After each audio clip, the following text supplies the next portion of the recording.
You're sitting at a table while your friends are having a conversation next to you, but you are completely zoned out. You might be thinking about your plans for the weekend or for a recipe of cookies. You continue on that train of thought for the next 2 minutes, then you snap back into reality. Your friends ask you, "What do you think?" You panic. "What do you think? You've been thinking about weekend plans and cookies for the past 2 minutes." What might you feel in this situation? Stressed, worried, or maybe confused?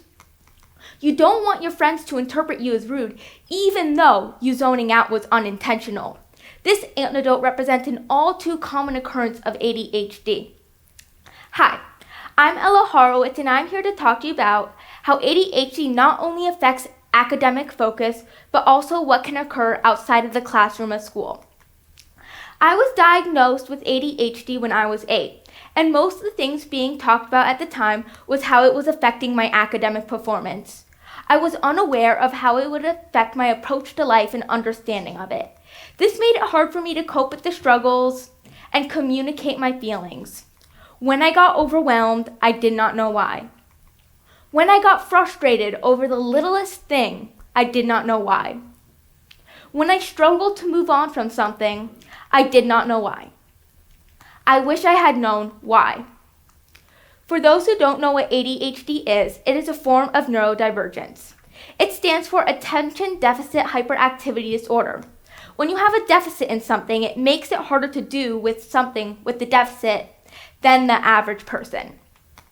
There are 3 types of ADHD: predominantly inattentive presentation, predominantly hyperactive impulse presentation, and combined presentation.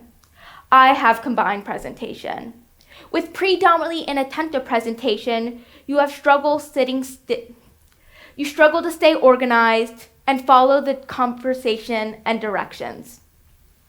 When you have, according to the CDC, when you have predominantly hyperactive impulse presentation, it's when you're restless, fidgety, unable to stay still, and struggle with impulse control. The first aspect I'm going to talk about is struggles with social life. The first thing contributing to struggles with social life is increased impulsivity compared to those who do not have ADHD. According to CHADD, which stands for Child and Adults with Attention Deficit Disorder, impulsivity can stem from hyperactivity, which can be an effect of trouble managing emotions and trouble following directions. This can cause a person to have less patience and control over their actions, to be interruptive and unable to wait for their turn to speak. A lot of the time, this makes a person less desirable to talk to. A couple months ago, my family and I were going on a car drive to see my grandparents. As one can expect, many conversations occurred over this time. At some point during the drive, my sister started telling the story about the time where her and I witnessed our dog Rocky getting past the gate to go upstairs to then cry to get on our parents' bed. As a puppy, he loved our parents' bed. At some point when she was telling the story, I felt she was not telling certain parts correctly. Instead of waiting for her to finish talking, I kept impulsively butting in with my own input. She obviously got annoyed. I wasn't trying to antagonize her, but I kept lacking the strength to let her finish talking. How can I prevent this from happening in the future? CHADD says to plan ahead of time. Try to notice times where you act impulsive so you can plan ahead. Fidget toys and drawing in notebooks are a great way for getting rid of impulsive energy. The next aspect impacting struggles with social life is understanding conversations and context cues. People learn about different context cues when they are younger by watching adults have conversations with each other and depicting those social cues.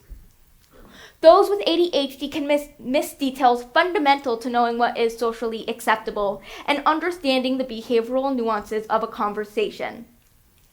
I have also experienced this myself. I often find myself not knowing when to join a conversation. I often find myself interested in my friends' talk, but not knowing what to do. I have friends who say I often tend to lurk. And when I do join in the conversation, I constantly worry I have done so at the wrong time. Hyperfixation and hyperfocus are two terms that are used interchangeably. Have you ever met someone who's really interested in a topic that they research it endlessly, like it's all they can talk about? Well, there's a chance they might be hyperfixating on that topic. Hyperfixation is a state of mind where your mind is completely focused on an idea, topic, or issues. So much it is hard to move on from it. During quarantine, I started becoming interested in the genetics of eye and hair color. I did research on Punnett squares and the rarity of certain genetics.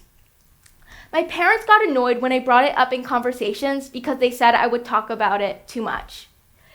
But it wasn't not helpful though. In 7th grade, when we were learning about genetics, I had background knowledge on what we were learning about. Nonetheless, it created an annoyance for my family in the past.